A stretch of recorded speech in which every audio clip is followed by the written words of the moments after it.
Eh, en varias ocasiones durante esa noche leeremos mucha Biblia.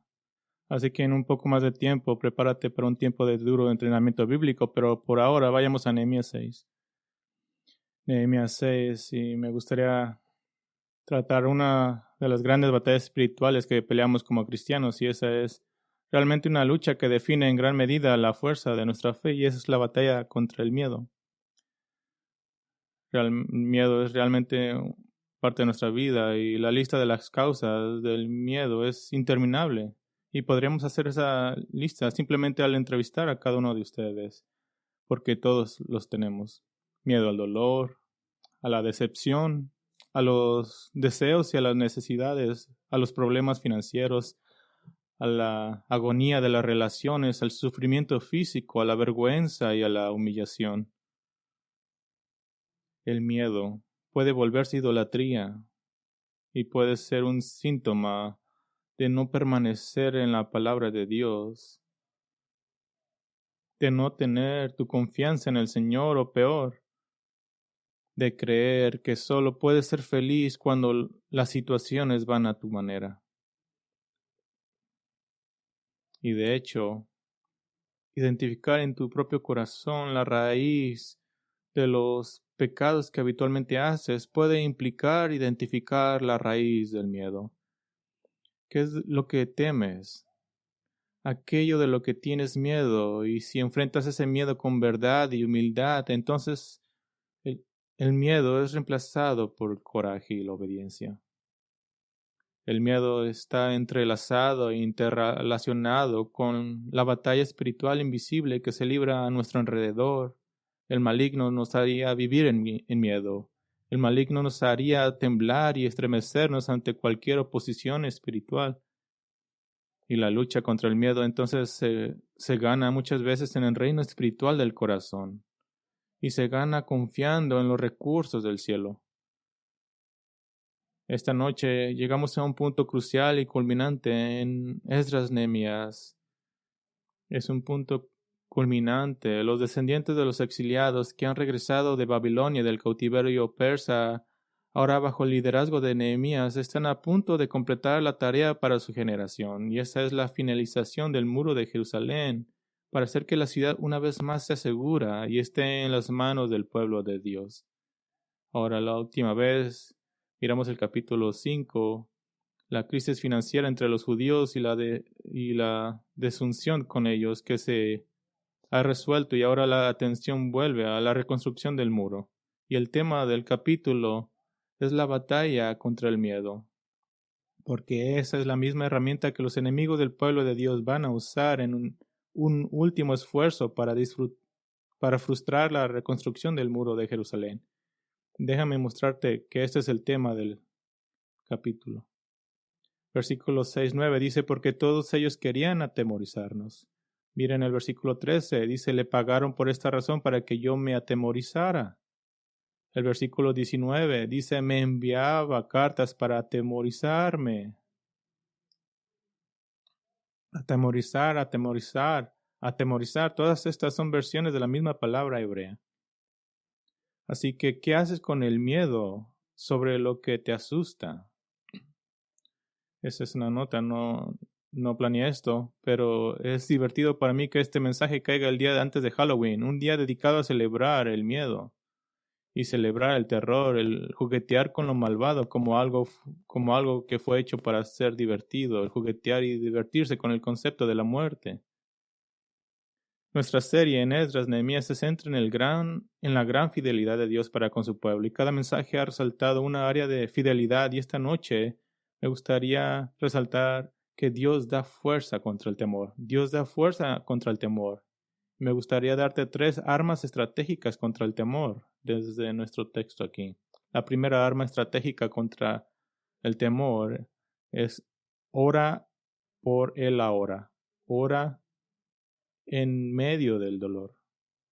Y vamos a caminar por el texto, un versículo a la vez. Versículo 6.1, Nehemías 6.1 dice, cuando se les informó a Sanballat, a Tobías, a Gesem, el árabe y a los demás enemigos nuestros que yo había reedificado la muralla y que no quedaba ninguna brecha en ella, aunque en aquel tiempo ya no había asentado todavía las hojas en las puertas, Ahora ustedes recuerdan que Sanballat, Tobías y Gesem son líderes de sus respectivos pueblos que rodean a Judá y Jerusalén y han sido una espina en el costado de Nehemías durante los últimos 5 meses, desde que Nehemías obtuvo permiso del rey persa para reconstruir el muro de Jerusalén. Y lo que nota aquí es que el muro estaba terminado, pero las puertas no lo estaban, las puertas estaban abiertas. ¿Qué significa esto? Significa que el tiempo se les estaba cortando para aquellos que odian a los judíos, para hacer su último movimiento y tratar de detener el apuntalamiento de la ciudad. Así que lo que vemos en el capítulo 6 son 2 intentos desesperados para detener la reconstrucción del muro. Y como vamos a ver, estas personas horribles están atacando el programa de Dios y como muchos ataques del programa de Dios, el ataque se le hace a los líderes. Capítulo 6 registra los últimos días que rompen los nervios de la reconstrucción del muro. Y el escritor hace una declaración escalofriante en versículo 1. Sanballat, Tobías, Gesem, el árabe y el resto de nuestros enemigos escucharon que yo había reconstruido el muro. ¿Por qué es una declaración escalofriante? Porque tenemos una pista de que no todos los enemigos están fuera del muro, algunos estaban dentro del muro. Y este es un problema que ningún muro puede arreglar. Este es un problema espiritual, pero el texto lo aclara más adelante. Y seguimos leyendo. Versículo 2 dice, Sanballat y Gesem enviaron decirme, ven, reunámonos en Kefirim, en el llano de Ono. Pero ellos tramaban hacerme daño. Estos líderes querían reunirse con Nehemías y se ofrecieron a ir a la pequeña aldea de Kefirim, en las afueras de la ciudad más grande de Ono. ¿Y por qué irían ahí? Bueno, la idea era que era un lugar neutral, tal vez la idea más grande era que era un lugar alejado y podían hacerle cualquier cosa sin que nadie los mirara. No le dieron una razón, simplemente le dijeron que lo querían mirar. Pero Nehemías es sabio con su plan, y estaban planeando hacerme daño, dijo él. Algunos podrían decir que Nehemías era un paranoico tal vez, pero la palabra para daño es una palabra general que puede cubrir cualquier cosa, desde daño a la reputación de una persona hasta el asesinato a sangre fría. Así que lo que fuera a pasar, esto no iba a ser algo bueno. Y aunque no sabemos, pero él sí sabía que estaban planeando contra él. Y es una buena lección. Cuando hombres verificablemente malvados de repente actúan bien, siempre es de sospechar. Cuando los enemigos espirituales de Dios de repente parecen ser útiles o solidarios con el pueblo de Dios, eso siempre debe considerarse con sospecha y desconfianza. Entonces Nehemías trató de desviarlo y evitarlo sin provocarlo. Y lo hace muy brillante en versículo 3. Y dice, y les envié mensajeros diciéndoles, yo estoy haciendo una gran obra y no puedo descender. ¿Por qué ha de detenerse la obra mientras la dejo y descienda a ustedes? Está más enfocado en completar el trabajo y se niega a desviarse por esta posible batalla. Y esta es una gran lección, que en una batalla espiritual no te desvías. Sabes cuáles son tus metas, tu objetivo. Y las otras cosas que tratan de desviarte, simplemente sabes que me está tratando de distraer. Pero estos tipos fueron persistentes. Versículo 4. 4 veces me enviaron mensajes en la misma forma, y en cada ocasión yo les respondí de la misma manera. A veces una batalla espiritual puede ser peleada simplemente negándose a participar en ella, pero en este caso, ahora los enemigos del pueblo de Dios muestran sus verdaderos colores malvados. Versículo 5. Dice entonces Sanballat por 5ª vez me envió a su siervo en la misma forma, con una carta abierta en sus manos. En ella estaba escrito: se ha oído entre las naciones y Gazmud dice que tú y los judíos están tramando rebelarse. Por eso reedificas la muralla, y según estos informes tú vas a ser su rey. También has puesto profetas para anunciar en Jerusalén en cuanto a ti, un rey está en Judá. Y ahora llegarán a oídos del rey estos informes. Ahora pues ven, consultemos juntos. Bueno, acaban de mostrar sus intenciones. Generalmente una carta estaba sellada. Tenía un sello de cera y notan que decía que la carta está abierta en la mano de ellos. ¿Qué significa esto? Que estos mensajeros de Sanballat se ha ido por toda la área y se ha asegurado que todos lean la carta. Y es como si estuvieran leyendo un rumor empezando por Sanballat. Este es el colmo de la maldad, el calumniar a alguien para dañar para sus propios fines. Esta es la razón por la cual el chisme y la calumnia en la iglesia son tan increíblemente dañinos por la causa de Cristo. Si pudiéramos decir que la construcción del muro es como la difusión del evangelio por parte de la iglesia local, entonces podríamos decir que la calumnia y los ataques hacia las personas y los líderes son la misma distracción que Satanás usaría para descarrilar los esfuerzos y el ministerio del evangelio. Y volveré a esa aplicación un poco más tarde, pero esta carta está absolutamente sacude todo. Su contenido es de temer. Las acusaciones sean... ¿Qué es lo que está diciendo? Primero que nada, están acusando a Nehemías de una rebelión planeada contra el imperio persa. Y todos están empezando a escuchar eso. Lo segundo que dice es que Nehemías se está preparando para ser rey. Y la forma en que lo va a hacer es al contratar profetas para decir que Dios ha puesto un rey en Jerusalén. Ahora, ¿por qué ese es un gran problema? En el contexto de la historia de Israel, el profeta de Dios tenía a veces el papel de hacedor de reyes. Y esto pasó varias veces. Samuel declaró a Saúl rey y más tarde ungió a David como rey. El profeta Natán declaró a Salomón como el verdadero rey de Israel sobre su hermano Adonías, Primera de Rey 1.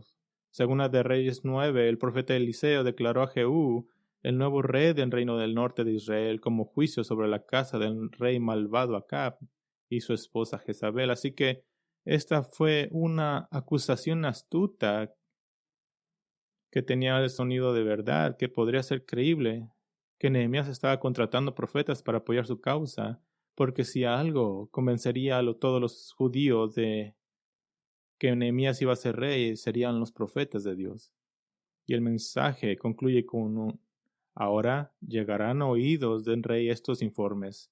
Esta es una amenaza explícita de que si Nehemías no viene a hablar con ellos, se asegurarán de que el rey persa piense que se avecina una rebelión y si vas hasta Nehemías 1 recordarás que Nehemías tenía la confianza del rey y el rey lo estaba apoyando y si el rey escuchara que Nehemías estaba tratando de hacerse rey de esa área y rebelarse contra él, eso habría traído la ira del rey de Persia contra él.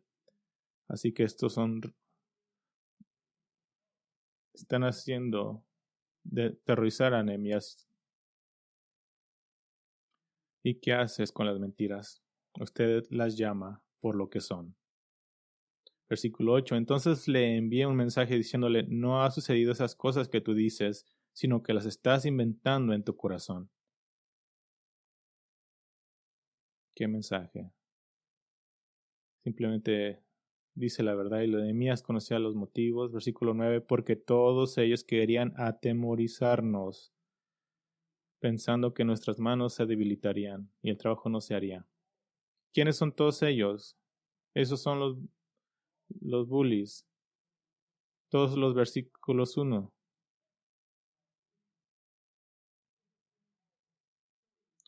Le quieren dar el sentido a Nehemías que estaba solo y que no podía estar solo. Tengan cuidado con cualquier ataque espiritual destinado a causarte miedo, porque es un ataque. Unas preguntas para hacerte a ti mismo, para hacerte honesto contigo mismo. ¿Qué es lo que te hace temblar? ¿Cuál es tu mayor enemigo? ¿Qué es aquello por lo que le dirías al Señor, me enfrentaría a cualquier cosa menos a esto? ¿Qué es aquello por lo que incluso pecarías para evitar? Cualquiera que sea la respuesta a esas preguntas, es precisamente el miedo que debes enfrentar. ¿Y cuál es el arma estratégica que debes usar? La oración por ahora, por esta situación, para este momento. Miren esta oración en el versículo 9. Una oración muy corta. Pero ahora, oh Dios, fortalece mis manos. Pero ahora, oh Dios, fortalece mis manos. Esta es una oración simple, una oración rápida, pero, pero es una oración con dos implicaciones profundas. La primera implicación es que Nehemías se coloca a sí mismo como estando de acuerdo con el plan revelado de Dios. Él dice en esta oración, yo estoy de acuerdo con tu plan, estoy en cooperación con tu plan, quiero hacer tu voluntad. Esa es la cosa más segura de orar, estar en la voluntad de Dios.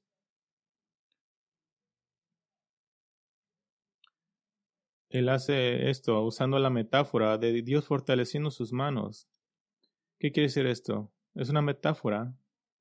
Nehemías no quiere decir literalmente haz que los músculos y tendones de mis manos sean más fuertes. No quiere decir eso. Esa es una metáfora para darle el poder de llevar a cabo la voluntad de Dios sin importar la oposición o el costo. Y al usar esta metáfora, lo que está haciendo está expresando su deseo de hacer los deseos de Dios. Estoy orando, Dios, para que me des las fuerzas de hacer lo que tú ya me has dicho que yo debo de hacer. No está pidiendo por beneficios personales ni por ayuda emocional, está pidiendo por ayuda inmediata para hacer la voluntad de Dios. ¿Y cómo lo está haciendo?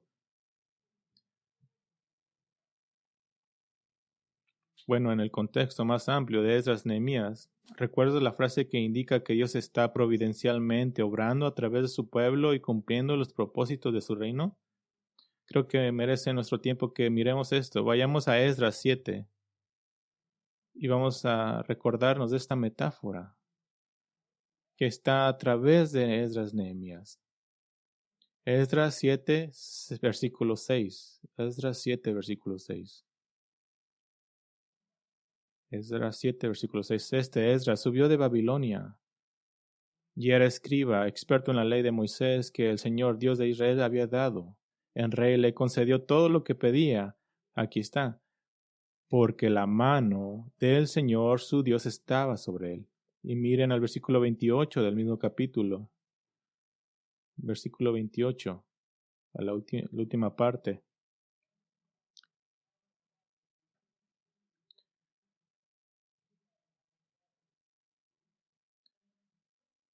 Dice, así fue fortalecido según estaba la mano del Señor mi Dios sobre mí. Miran a Esdras 8:18, Esdras 8:18. Esta frase, y conforme a la mano bondadosa de nuestro Dios sobre nosotros nos trajeron a un hombre. Versículo 22, porque tuve vergüenza de pedir al rey tropas y hombres de a caballo para protegernos del enemigo en el camino, pues habríamos dicho al rey, la mano de nuestro Dios es propicia para con todos los que lo buscan. Versículo 31 del mismo dice, partimos de en río Ahava el día 12 del mes primero para ir a Jerusalén y la mano de nuestro Dios estaba sobre nosotros. Ahora vayan a Nehemías 2:8. Nehemías 2:8, versículo 8, Nehemías 2:8. Nehemías le había hecho una petición al rey de ir a Judá y reedificar la muralla. Y al final del versículo 8 dice, y el rey me lo concedió porque la mano bondadosa de mi Dios estaba sobre mí. Y versículo 18 dice, le conté cómo la mano de mi Dios había sido bondadosa conmigo. ¿Qué es lo que está haciendo Nehemías en su oración? Lo que le está diciendo es, tu mano ha estado en este proyecto, tu mano ha estado sobre mí, ahora dame fuerza en mi mano para ser parte de tu mano. Le estaba pidiendo hacer la voluntad de Dios. Los enemigos del pueblo de Dios pensaron que el efecto del miedo sería que, literalmente, que sus manos se debilitarían para la obra. En otras palabras, no harían la voluntad de Dios a causa del temor. Pero Nehemías ora que sus manos, es decir, su papel como líder para fortalecer y alentar a toda la gente, se fortalezca para ver la buena mano de Dios obrar.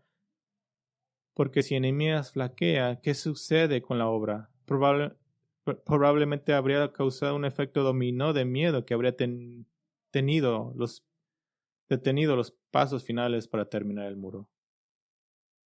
pedir ayuda y fuerza para hacer lo que ya sabes que es la voluntad de Dios. Es una oración poderosa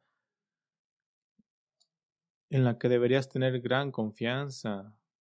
Si estás pasando por un temor, mira la escritura y mira cuáles son los mandamientos que tiene que ver con eso. Tengo miedo que mi matrimonio no sea todo lo que Dios quiera. Entonces, ¿qué es el mandamiento? O esposos, ama a tu esposa. Dios, ayúdame a amar a mi esposa. Toda otra área de la vida que incluye miedo, identificas el mandamiento y pídele a Dios que te ayude a guardar ese mandamiento. Hay una segunda implicación para esta oración. Nehemías tiene claro dónde se origina su fuerza. Tiene claro dónde se origina su fuerza. Cuando dice fortalece mis manos, esta es una palabra amplia que puede significar reafirmar, vendar, dar fuerza en general. Y él está orando en esta forma verbal para que Dios haga que se haga fortalecido. No está diciendo ayúdame a usar toda mi fuerza que tengo. Le está diciendo a causa que sea fortalecido. Y a medida que hemos llegado a conocer a Nehemías, él es ciertamente un líder capaz, un pionero sabio y astuto, pero hemos visto consistentemente en Nehemías que él sabe de quién proviene su fuerza. Es humilde y sabemos que depende del Señor en la oración.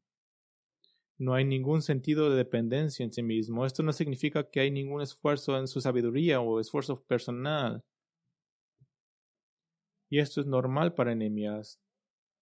Amo el hecho de que tenemos tantas ocasiones de Nehemías y que pasan tan espontáneamente. Él simplemente dice, pero ahora Señor, fortalece mis manos. Me acuerda de Pablo cuando dice, ora sin cesar, ora en todo el tiempo. Más tarde en el capítulo 8, cuando el pueblo de Dios está escuchando la palabra de Dios y se dan cuenta cuánto se han desviado de la obediencia al Señor, Él anima a la gente a celebrar la palabra de Dios en lugar de llorar por ello y escucha lo que les dice porque lo ha vivido personalmente. Dice en Nehemías 8:10, dice también les dijo, vayan, coman la grasa, beban de lo dulce y manden raciones a los que no tienen nada preparado porque este día es santo para nuestro Señor. No se entristezcan porque la alegría del Señor es la fortaleza de ustedes. Una fortaleza en la montaña. Ahora, ¿por qué esto es irónico? Porque Nehemías está ayudando a reconstruir a Jerusalén, la que es una montaña, una fortaleza en una montaña. Así que le está diciendo, Dios es tu Jerusalén, es la verdadera fuente de tu seguridad, gozo y paz, no la ciudad. ¿Por qué puede decir esto tan fácilmente y con tanta confianza al pueblo de Dios? Porque lo ha vivido. Te puedes imaginar estando solo contra todos esos príncipes con ejércitos alrededor de ti que te están atemorizando ante el rey más poderoso del mundo. Así que él se coloca en acuerdo con Dios, el mejor punto de vista para la oración y sabe dónde se origina su fuerza. Y aquí está la ironía. Al colocarse en la posición indefensa de confiar únicamente en Dios, a Nehemías se le da coraje y fuerza, reconociendo el ataque del enemigo por lo que era un intento de intimidar a Nehemías basado en lo que desde un punto de vista humano parecería una situación imposible. Esto es lo que Pablo dijo en 2 Corintios 12:10. Dijo, por eso me complazco en las debilidades y en insultos, en privaciones, en persecución, en angustia por amor a Cristo.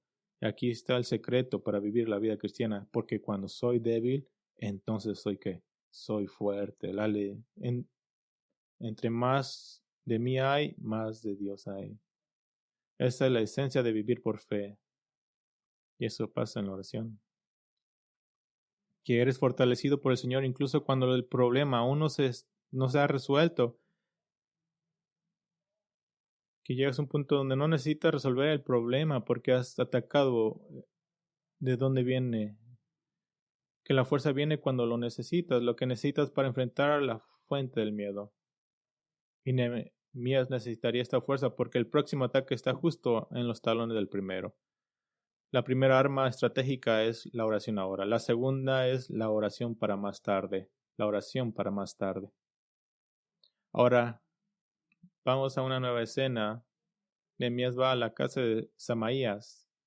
Parece que Nehemías fue convocado allí y Semaías desempeña el papel del profeta de Dios enviado a advertir a Nehemías. Versículo 10, Nehemías 6:10. Cuando yo entré a casa de Semaías, hijo de Delaía, hijo de Mehetabel, que estaba encerrado allí, él dijo: reunámonos en la casa de Dios dentro del templo y cerremos la puerta del templo, porque vienen a matarte, vienen de noche a matarte. Semaías le ha predecido a Nehemías que sus enemigos vendrán a matarlo y que debería ir al templo a esconderse. Y Semaías es ingenioso, es hábil. ¿Notó ese detalle en el versículo 10 que dice que estaba encerrado allí? ¿Por qué estaba encerrado allí? Bueno, solamente hay una razón y tiene que haber una razón. No es algo irrelevante. Semaías está tomando una actitud una apariencia de piedad, importancia y gravedad al ser un supuesto profeta de Dios. Semaías no es un tonto, está tomando una página de Ezequiel. Ezequiel 3, 24 al 25 registra al Señor ordenando a Ezequiel que se encerrara en su casa en preparación para un mensaje de condenación contra Jerusalén. En otras palabras, Semaías probablemente está jugando al profeta al implicar: mírame. Así como Ezequiel le ordenó encerrarse en su casa antes de entregar el mensaje de condenación, así estoy yo haciéndolo. Pero por la fuerza que Dios le dio, Nehemías vio a través de este engaño. Versículo 11 dice: pero yo dije: ¿huir un hombre como yo? ¿Y acaso uno como yo entraría al templo para salvar su vida? No entraré. Él no se daría por vencido. Escuchen, es un mal liderazgo espiritual aquel que te alienta a una respuesta temerosa. Hay una diferencia entre ser prudente y tener miedo. Y Nehemías lo rechaza y ve que era un truco más para llevarlo a ser aislado y potencialmente asesinado. Por cierto, algo muy interesante, muy a menudo los malvados hacen lo mismo de lo que nos acusan. Son los hipócritas más grandes. ¿Recuerdan cómo Sanballat acusó a Nehemías de contratar profetas para proveer su propia causa? Esto es precisamente lo que hizo él con Sanballat. Versículo 12 dice: entonces me di cuenta de que ciertamente Dios no lo había enviado, sino que había dicho su profecía contra mí, porque Tobías y Sanballat le habían pagado. Quiero que sepan esto. La vista que tenía Nehemías del miedo.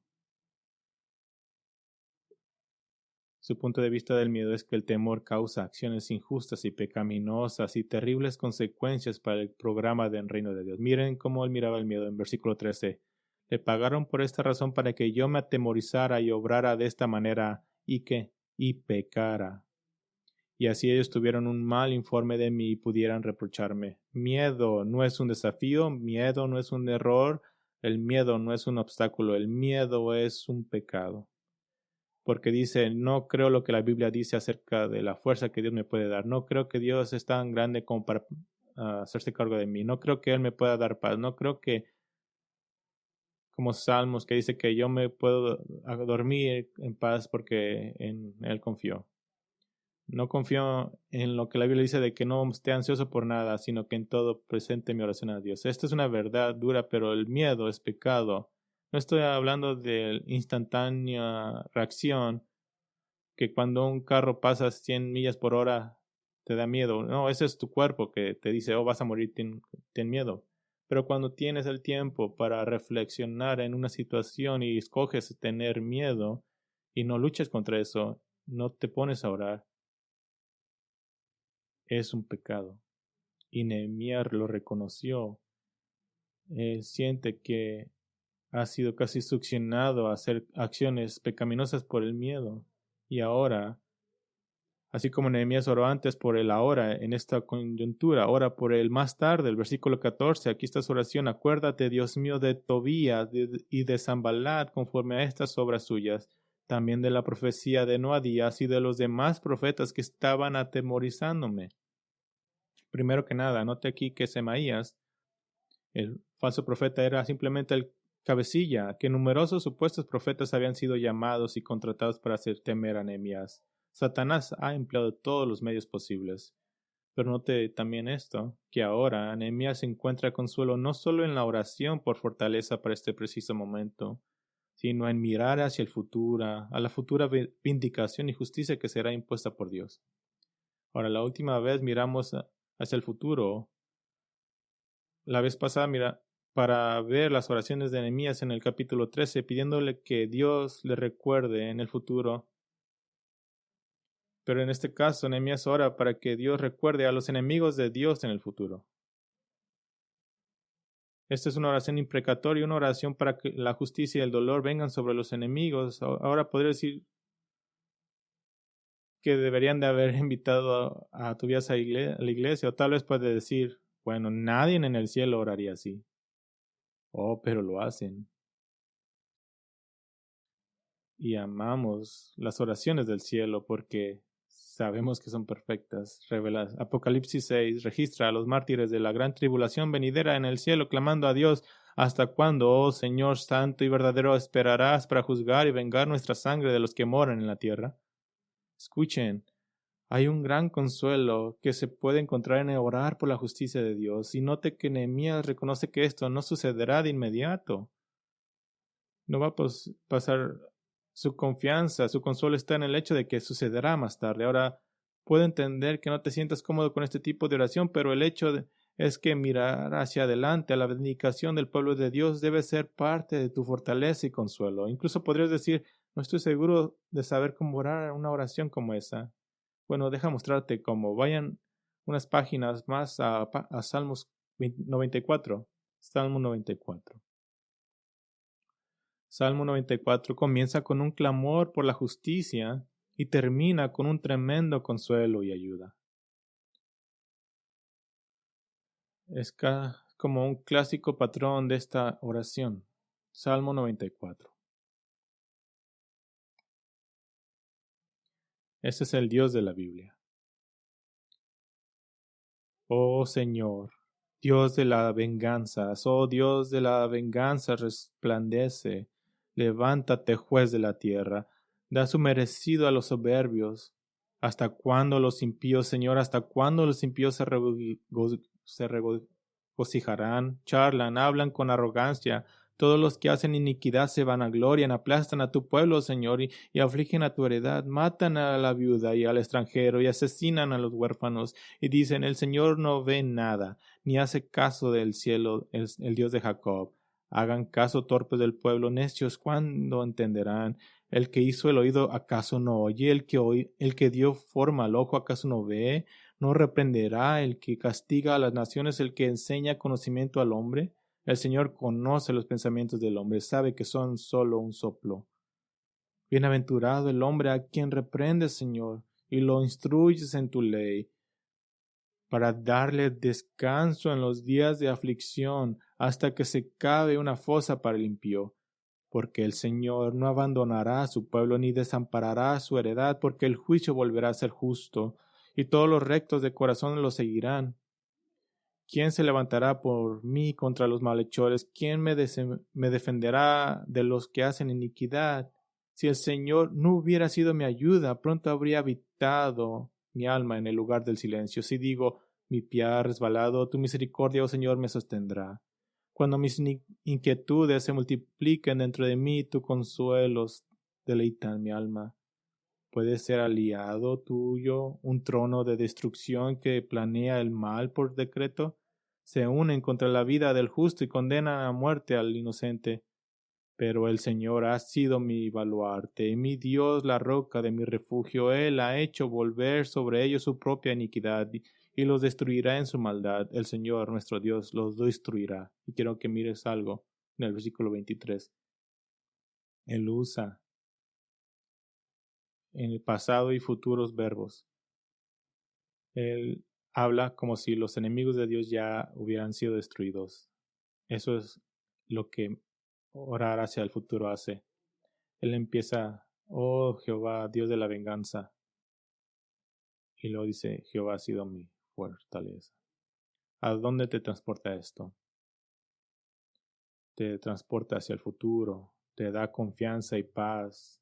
Al transportarte a un lugar donde no has estado, un tiempo donde no has estado, te transporta fuera del ahora y te ayuda a disfrutar de las glorias de un tiempo que en un tiempo en que todas las cosas estén bien hechas. Volvamos a Nehemías 6. La primera arma estratégica contra el miedo es la oración ahora, la segunda es la oración para más tarde y la tercera es vigilancia espiritual en todo momento. Vigilancia espiritual en todo momento. Versículo 15. Es una declaración de victoria gigantesca.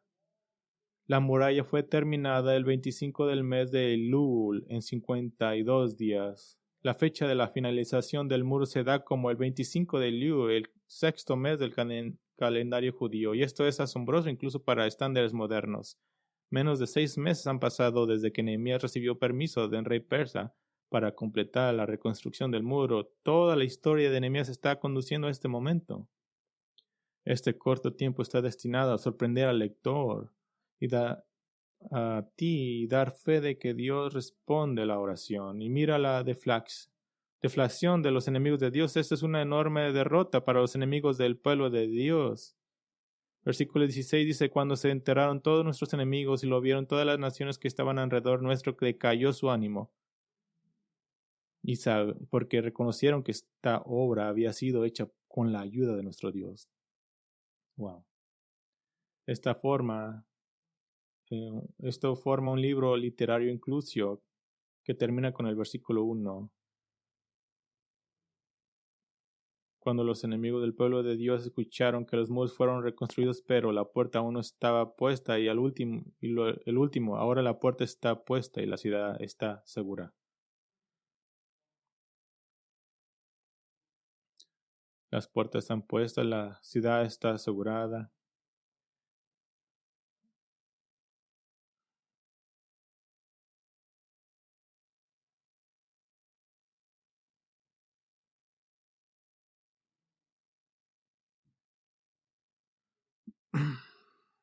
Esta es una buena declaración resumida en español, pero en el hebreo da un matiz importante. Estaban asustadas todas las naciones a nuestro alrededor y cayeron grandemente ante sus propios ojos.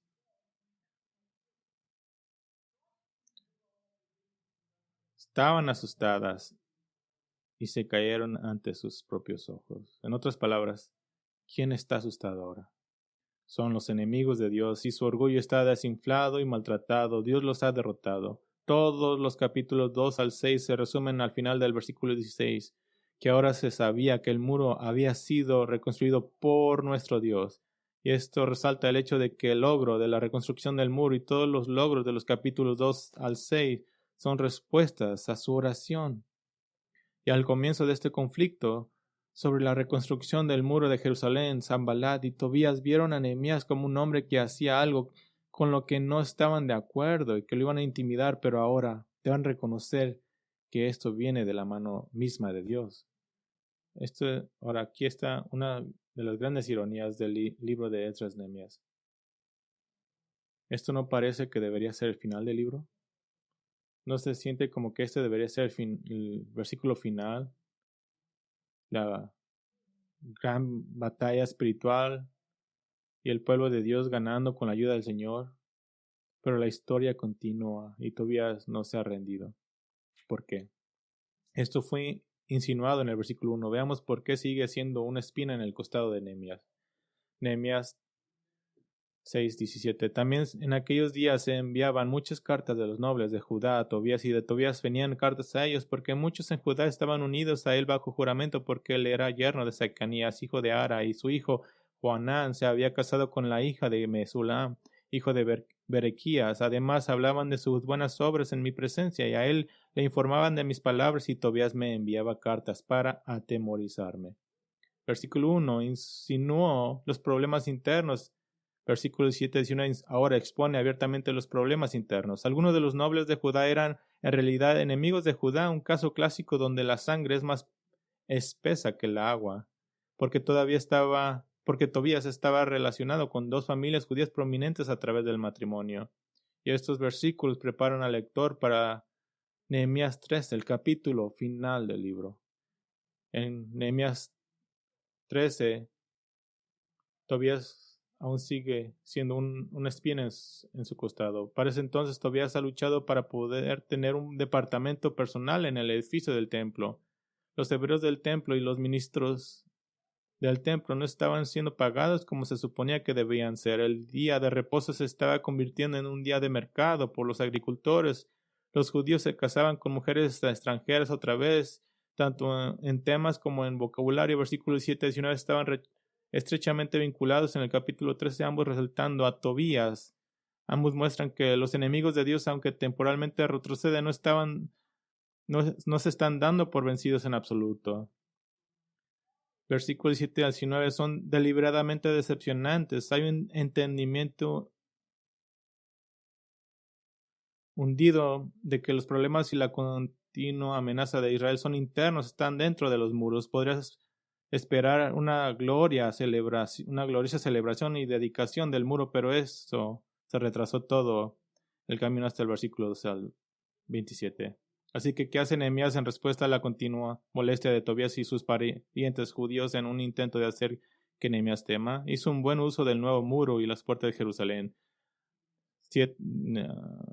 Versículo 7, 1 al 3. Cuando la muralla quedó reconstruida y yo había asentado las puertas, se había sido designado los porteros, los cantores y los levitas, pues puse al frente de Jerusalén a mi hermano Ananí y a Ananías, jefe de la fortaleza, porque era hombre fiel y temeroso de Dios más que muchos. Entonces le dije, no abrirás las puertas de Jerusalén hasta que caliente el sol, y estando todavía los porteros en sus puestos, se cerrarán y atrancarán las puertas. Designen también guardias de los habitantes de Jerusalén, unos de sus puestos de guardia y otros delante de su casa. Pero este uso de proteger la ciudad parece hueco, porque sabemos por las pistas en el 6 y 7 y luego descubrimos más tarde en el capítulo 13 que la verdadera fuerza de la ciudad no se encontraba en muros reconstruidos, tendría que encontrarse en una ciudad reconstruida, porque las paredes no pueden evitar los problemas internos. Una ciudad santa requiere gente santa, así que el resto del libro de Nehemías se ocupa de la reforma de la gente, el carácter de la gente misma. Y ahora, así como miramos a la sección final de Esdras Nehemías, que trata sobre el esfuerzo para reformar al pueblo, lo que notamos es que una vez más la cruda realidad de la necesidad de un nuevo pacto es clara.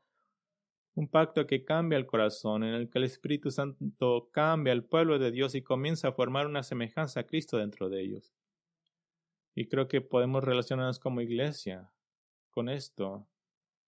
En nuestra nueva propiedad aquí tenemos un muro y nos pueden proteger de enemigos exteriores que podría dañar la propiedad o incluso dañar a las personas. Pero esas defensas externas son inútiles contra el peligro real de una iglesia que siempre está dentro. Si haces una breve encuesta del Nuevo Testamento, no encuentras muchas advertencias sobre enemigos externos del Evangelio. Siempre se nos dice, cuídense del gobierno. Pablo dijo en general que siempre nos debemos someter al gobierno a menos que se diera un mandato directo contra Dios. Se nos dice, cuídense con los que odian y los critican, que no conocen a Cristo. Pero Jesús dijo que no se sorprendan por eso. La gente dice, cuídense de la persecución y lucha contra ella. Pero Pedro dijo que no se sorprendieran de la prueba ardiente cuando traten de ponerte a prueba. No hay mucho de eso, pero lo que sí recibes es una ráfaga de advertencias contra aquellos dentro de la iglesia y algunas de ellas son largas. Ahora vayan conmigo a 2 de Pedro 2, 1 al 2. 2 de Pedro 2, 1 al 2. Y me gustaría mostrarle cómo la Biblia da un crescendo de advertencias de aquellos que están dentro de la iglesia. 2 de Pedro 2, versículo 1. Pero se levantarán falsos profetas entre el pueblo, así como habrá también falsos maestros entre ustedes, los cuales encubiertamente introducirán herejías destructoras, negando incluso al Señor que los compró, trayendo sobre sí una destrucción repentina. Ahora,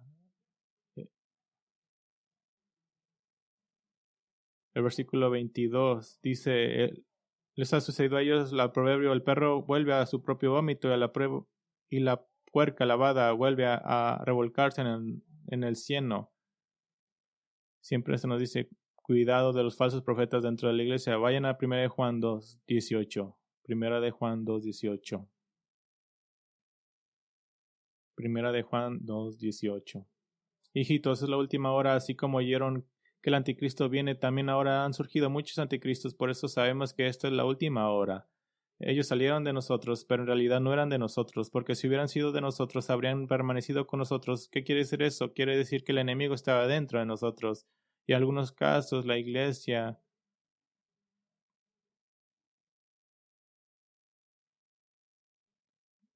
Miren a 1 de Juan 4, versículo 1. Amados, no crean a todo espíritu, sino prueben los espíritus para ver si son de Dios, porque muchos falsos profetas han salido al mundo. En esto ustedes conocen el Espíritu de Dios. Todo espíritu que confiesa que Jesucristo ha venido en carne es de Dios. Y los siguientes versículos son advertencias sobre maestros en la iglesia que traerán espíritu de error. Ahora miren, segunda de Juan 7. Segunda de Juan 7. Segunda de Juan 7. Pues muchos engañadores han salido al mundo que no confiesan que Jesucristo ha venido en carne. Ese es el engañador y el anticristo. ¿Qué tipo de engañadores son esos? Son engañadores teólogos que empiezan a decir, oh, no estamos seguros de la humanidad de Cristo. Ahora miren conmigo a tercera de Juan 9. Tercera de Juan 9.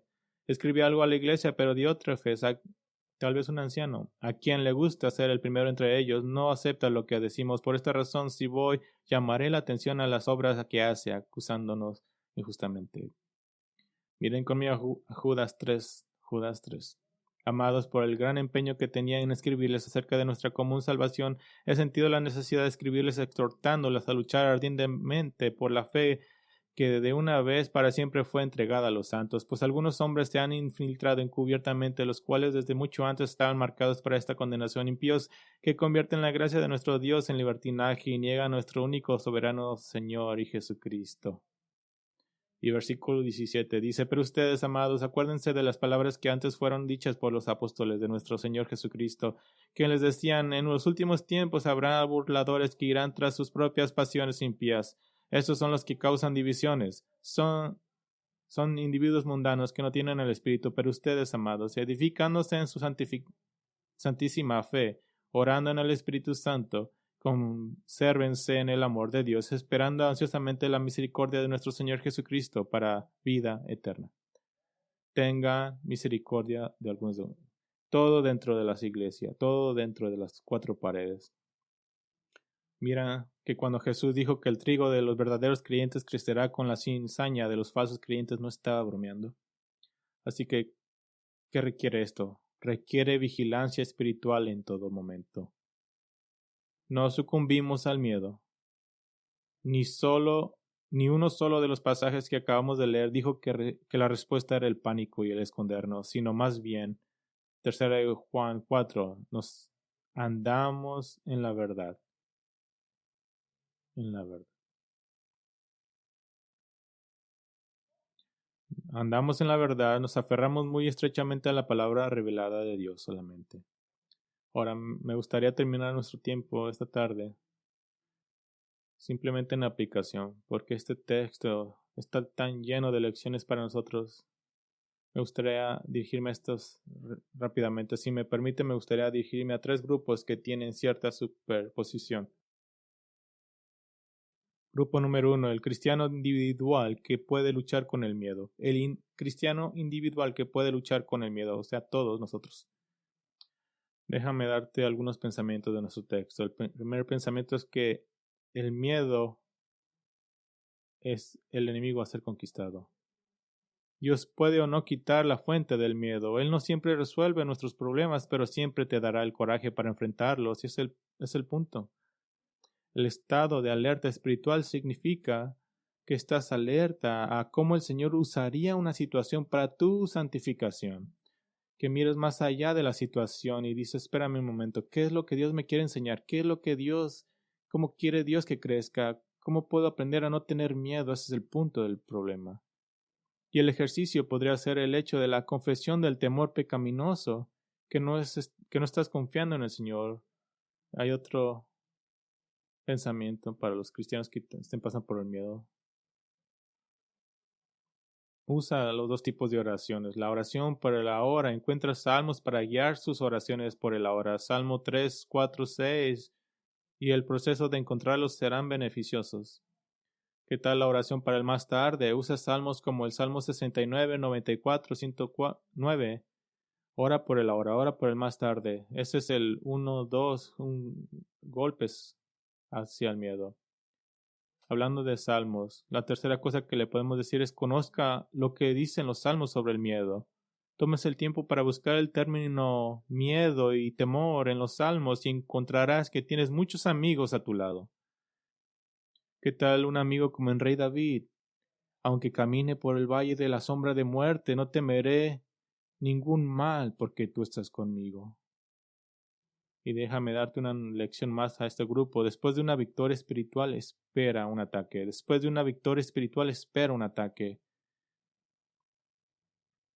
Nehemías tuvo un ataque uno tras otro, pero notó que después de la declaración de victoria de la terminación de los muros, los enemigos del pueblo de Dios pueden haber sufrido un revés temporal, pero Satanás no se detiene hasta que él sea detenido.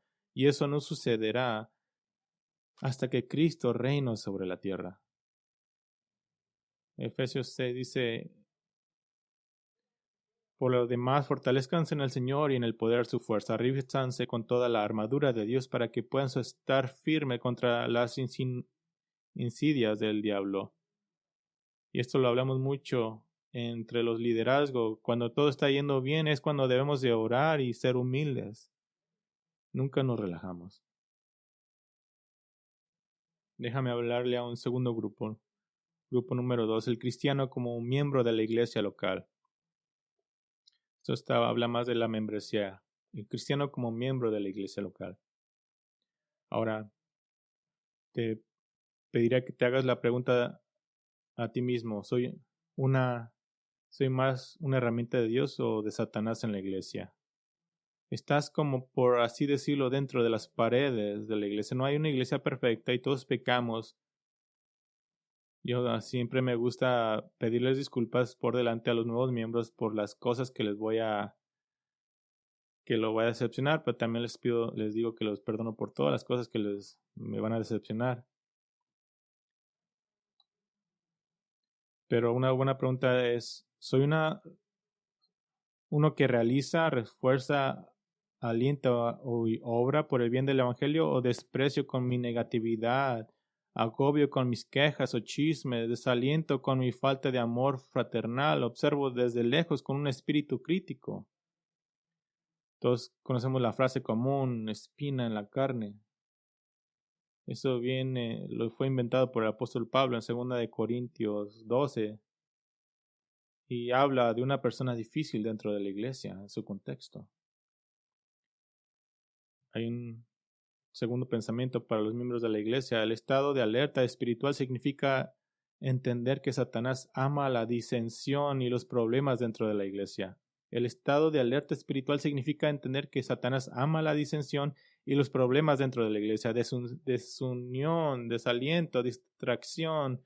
Siempre socava el evangelio y pone una mancha, una nube sobre la adoración corporal del pueblo de Dios. A Satanás le encanta convencer a la gente dentro de las paredes de la iglesia de que la iglesia es una organización de servicio que existe para complacerme. Alabado sea el Señor por el ejemplo de la iglesia de Esmirna en Apocalipsis 2, cuyos miembros fueron arrojados a prisión y asesinados por su fe. Me puedo imaginar los correos electrónicos de ese pastor. Bueno, me presenté a un servicio de adoración y no solo los sugieres están magullados y golpeados, sino que tuve que presenciar a varias personas siendo arrastrados por la policía y además de eso el café estaba frío. No creo que me estás sirviendo a la comunidad como deberías. A Satanás le gustaría que pensáramos que la iglesia está aquí para nosotros. Déjame dirigirme a un tercer grupo. Y esos son los líderes designados de la iglesia. Y eso es para todos, porque algunos de ustedes algún día serán líderes si aún no lo son. Y algunos de ustedes están apoyando a los líderes designados de la iglesia. Tengo dos advertencias. El miedo en un líder es como un veneno para la iglesia. El miedo en un líder es como veneno para la iglesia. ¿Cómo se puede manifestar el miedo en un líder? Se puede manifestar en un deseo de complacer a los incrédulos y complacerse por lo que piensa el mundo. Pues se puede manifestar ser demasiado cauteloso acerca de simplemente decir la verdad de las escrituras. Se puede manifestar al pensar que el objetivo del liderazgo es evitar las críticas. Y en cambio debemos temer a Dios para discernir los planes malvados y enfrentarnos con aquellos con la verdad. Y una segunda advertencia. Tú por encima de todos los demás debes estar espiritualmente alerta. Hazte preguntas como líder, ¿cómo está tu matrimonio? ¿Cómo está tu vida de oración? ¿Cómo está tu nivel de compromiso? ¿Cómo está tu familia? ¿Cómo está tu propia santificación personal? ¿Qué estás leyendo para reforzar tu propia alma? ¿Qué estás aprendiendo? ¿Cómo estás buscando activa y decisivamente la semejanza a Cristo? ¿Cómo es tu actitud hacia el miembro de la iglesia y hacia los otros líderes? ¿Que estás caracterizado por el amor? ¿Y será que los demás dirían eso de ti si le preguntas a 50 personas?